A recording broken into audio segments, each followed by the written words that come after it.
وہ آپ کے سامنے آئیں. اللہ مرشد لیجیے، دل کو منور کیجیے. رونق محفل میں علامہ محمد شفیع وقار.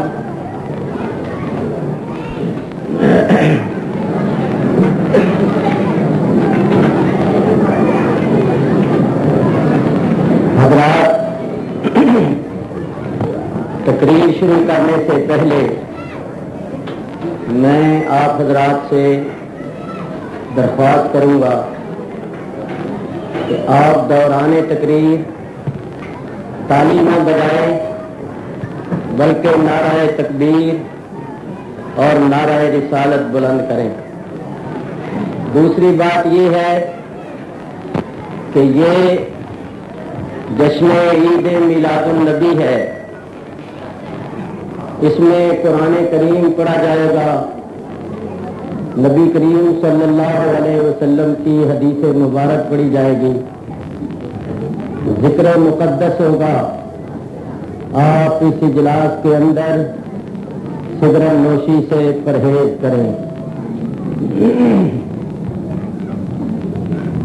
نحمدہ ونصلی ونسلم علی رسولہ الکریم وعلى آلہ وصحبہ اجمعین. اما بعد فاعوذ باللہ من الشیطان الرجیم. بسم اللہ الرحمن الرحیم. هو الذی ارسل رسولہ بالہدی ودین الحق لِيُظْهِرَهُ عَلَى الدِّينِ كُلِّهِ وَكَفَى بِاللَّهِ شَهِيدًا. صدق اللَّهُ الْعَلِيُّ الْعَظِيمُ. وقال الله تبارك وتعالى في مقام آخر: إن الله وملائكته يصلون على النبي يا أيها الذين آمنوا صلوا عليه وسلموا تسليما. اللهم صل على سيدنا مولانا محمد معدن الجود والكرم وآله وبارك وسلم صلاة وسلاما عليك يا رسول الله. معزز علماء کرام، جناب گورنر صاحب اور جناب وزیر اعظم و دیگر معززین و برادران اسلام، میں نے آپ حضرات کے سامنے قرآن کریم کی ایک آیہ کریمہ تلاوت کی ہے، جس کا لفظی ترجمہ اور چند تفسیری فوائد میں آپ حضرات کے سامنے پیش کروں گا. اس آیہ کریمہ میں اللہ تبارک و تعالی نے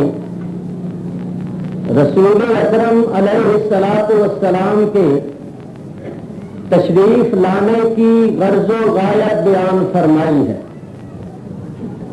رسول اکرم علیہ الصلاۃ والسلام کیا لے کر آئے اور کیوں آئے، یہ دو چیزیں میں نے 15 منٹ میں آپ حضرات کے سامنے بیان کرنی ہیں. وما توفیقی الا باللہ العلی العظیم. اللہ تعالیٰ ارشاد فرماتا ہے: هو الذی ارسل رسولہ، وہ ہے جس نے بھیجا اپنے رسول کو بالہدی ودین الحق، ہدایت اور سچا دین دے کر، لیظہرہ علی الدین کلہ، تاکہ اس سچے دین کو تمام دینوں پر غالب کر دیا جائے. وَكَفَى بِاللَّهِ شَهِيدًا، اور کافی ہے اللہ تعالیٰ درا حالے کہ وہ شہید ہے. یہ ہے آیہ کریمہ کا لفظی ترجمہ. تشریح اور تفسیر کے سلسلے میں جو باتیں عرض کرنی ہیں، سب سے پہلی بات یہ ہے، اللہ فرماتا ہے هو الذی ارسل رسولہ، وہ ہے جس نے بھیجا اپنے رسول کو، تو وہ کون ہے؟ اس نے اپنا نام تو لیا نہیں، نہ اپنا ذاتی نام لیا ہے، نہ صفاتی نام لیا ہے، یوں نہیں فرمایا هو اللہ الذی ارسل رسولہ، وہ اللہ ہے جس نے بھیجا اپنے رسول کو، یوں بھی نہیں فرمایا هو الرحمن الذی ارسل رسولہ، وہ رحمان ہے جس نے بھیجا اپنے رسول کو۔ اس بھیجنے والے نے نہ اپنا ذاتی نام لیا ہے، نہ صفاتی نام لیا ہے، بلکہ یوں فرمایا وہ ہے جس نے بھیجا اپنے رسول کو۔ تو سوال یہ ہے کہ وہ کون ہے؟ اور اس بھیجنے والے نے یہ انداز کیوں اختیار فرمایا ہے؟ تو غور کیجئے کہ کوئی بہت بڑا عالم فاضل ہو جس کے علم و فضل اور صلاحیت اور قابلیت کو لوگ جانتے ہوں، اس عالم فاضل کا استاد لوگوں کے سامنے آئے اور اپنا تعارف اس طرح کرائے کہ لوگوں میں وہ ہوں جس کا فلاں شاگرد ہے، تو وہ اپنا تعارف اس طرح کیوں کراتا ہے؟ اس لیے کہ وہ جانتا ہے کہ لوگ میرے شاگرد کے علم اور فضل کو جانتے ہیں، قابلیت اور صلاحیت کو جانتے ہیں، اور جب میں یہ کہوں گا کہ میں اس کا استاد ہوں تو لوگ جان لیں گے کہ جس کے شاگرد کی قابلیت اور صلاحیت کا یہ عالم ہے، اس کے استاد کے علم و فضل اور قابلیت اور صلاحیت کا کیا عالم ہوگا؟ یا کوئی بہت بڑا معمار، بہت بڑا کاریگر اپنا تعارف کراتے ہوئے یوں کہے کہ لوگوں میں وہ ہوں جس نے آگرے کا تاج محل بنایا، تو وہ اپنا تعارف اس انداز سے کیوں کراتا ہے؟ اس لیے کہ یہ لوگ تاج محل کی خوبصورتی کو جانتے ہیں۔ جب میں یہ کہوں گا کہ میں نے ہی وہ محل بنایا ہے تو لوگ جان لیں گے کہ جس نے اتنی عظیم الشان عمارت بنائی ہے وہ کتنا بڑا کاریگر ہوگا، کتنا بڑا صانع ہوگا۔ بلا تشبیہ اللہ تبارک و تعالی اپنا تعارف کراتا ہے تو یوں کراتا ہے کہ لوگوں میں وہ ہوں جس نے ایسا بھی شان رسول تمہارے پاس بھیجا۔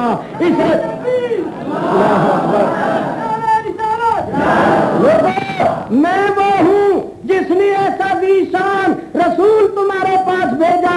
اس رسول کو دیکھو، اس رسول کے علم کو دیکھو، اس رسول کے حلم کو دیکھو، اس رسول کے کرم کو دیکھو، اس رسول کے جمال کو دیکھو، اس رسول کے کمال کو دیکھو، تو دیکھ کر یہ اندازہ کر لو کہ جس کے رسول کی یہ شان ہے اس کے پیدا کرنے والے اور بھیجنے والے خدا کی کیا شان ہو۔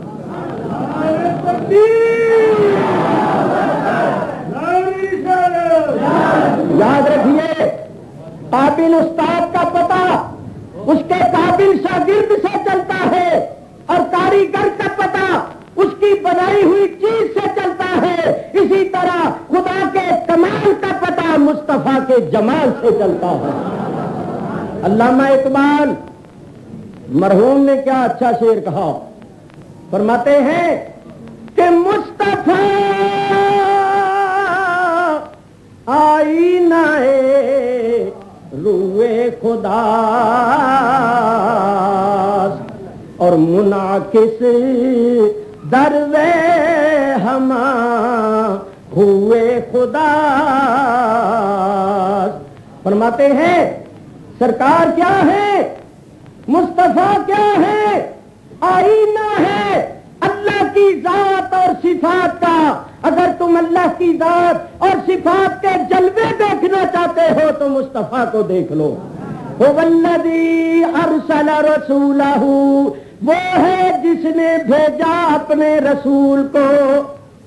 کیا دے کر بھیجا؟ بالہدی ودین الحق، ہدایت اور سچا دین دے کر بھیجا۔ ہمارے نبی کیا لے کر آئے؟ ہدایت اور سچا دین لے کر آئے۔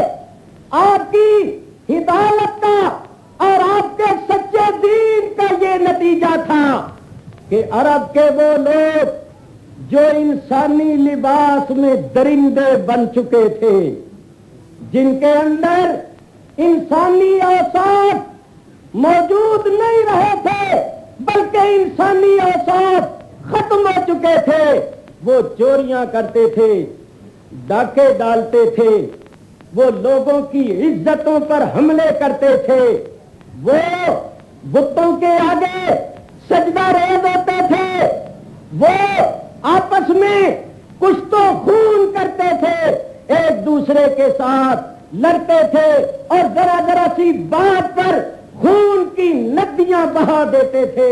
سرکار دو عالم علیہ الصلوۃ والسلام ہدایت لے کر آئے، سچا دین لے کر آئے اور آ کر یہ تعلیم دی کہ دیکھو راہ زنی نہ کرو، راہ زن نہ بنو۔ انسان راہ زن بن کے نہیں آیا، انسان راہ بر بن کے آیا ہے۔ راہ زنی نہ کرو، راہ بری کرو، راہ زن نہ بنو، راہ بر بنو۔ انسان کسی کی عزت آبرو کو لوٹنے کے لیے نہیں آیا، انسان وہ انسان ہے جس کو اللہ نے یہ شرف بخشا ہے کہ اگر اس کی پناہ میں کوئی غیر لڑکی بھی آ جائے، غیر قوم اور غیر مذہب کی لڑکی بھی آ جائے تو مسلمان اس کی عزت کو لوٹا نہیں کرتا بلکہ اس کی عزت کی حفاظت کیا کرتا ہے۔ تم اللہ اکبر، سرکار نے یہ تعلیم دی کہ مسلمانوں دوسروں کی عزتوں پر حملے نہ کرو بلکہ دوسروں کی عزت کی حفاظت کرو۔ تم محافظ بن کے آئے ہو، تم چور بن کے نہیں آئے ہو، اور تمہارا ان پتھر کی مورتیوں کے آگے جھکنا یہ تمہاری توہین ہے، کیونکہ اللہ نے انسان کو اشرف المخلوقات بنایا ہے۔ یہ ساری کائنات انسان کے واسطے پیدا کی ہے اور انسان کو اللہ نے اپنے واسطے پیدا کیا ہے۔ اے انسان، تو خدا کے سامنے جھک، ساری کائنات تیرے سامنے جھکے گی۔ تو خدا کی اطاعت کر، تو خدا کا حکم مان، ساری کائنات تیرا حکم مانے گی۔ اگر تو خدا کا ہو جائے گا ساری کائنات تیری ہو جائے گی۔ تو پھر آپ جانتے ہیں کہ یہ سرکار کی تعلیم کا نتیجہ تھا، یہ سرکار کی ہدایت کا نتیجہ تھا کہ عرب کے لوگوں لوگ صحراؤں میں اونٹوں کے چرانے والے بدو لوگ جو تھے پھر وہ کیا بن گئے؟ ان میں کوئی صدیق اکبر بن گیا، کوئی فاروق اعظم بن گیا، کوئی عثمان غنی بن گیا، کوئی حیدر کرار بن گیا۔ ارے وہ جو راہ زن تھے وہ راہ بر بن گئے، وہ جو دوسروں کی عزتوں کو لوٹا کرتے تھے وہ عزتوں کے محافظ بن گئے۔ ارے جو غلاظت کے مجسمے تھے وہ طہارت کے پیکر بن گئے۔ ارے میں کہتا ہوں جو انسانی لباس میں حیوان اور درندے بن چکے تھے وہ انسانی لباس میں فرشتوں سے افضل ہو گئے۔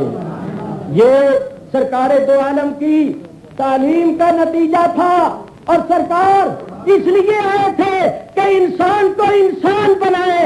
میں دعوے سے کہتا ہوں دنیا کے قوانین برائی کو نہیں روک سکتے، دنیا کے قوانین برائی کو نہیں روک سکتے۔ کس طرح؟ قانون کی رسائی کہاں تک ہے؟ قانون کی رسائی ظاہر تک ہے، قانون کی رسائی خیالات تک نہیں ہے۔ قانون انسان کے خیالات پر حاوی نہیں ہے۔ قانون خلوت میں دو فرد ہو، دروازہ بند ہو اور دونوں کی رضا ہو گناہ کرنے کے واسطے، دنیا کے قانون کی وہاں تک رسائی نہیں ہے۔ یہ قانون میرا آقا لے کر آیا اور میرے آقا نے کہا جس خدا پر تم ایمان رکھتے ہو اگر تم خلوت میں بھی ہو تو وہ تمہیں دیکھتا ہے، اگر تم تنہائی میں بھی ہو تو وہ تمہارے ساتھ ہے۔ اس واسطے اگر کوئی دنیا کا حاکم وہاں موجود نہیں ہے تو کیا ہوا؟ احکم الحاکمین تو وہاں موجود ہے۔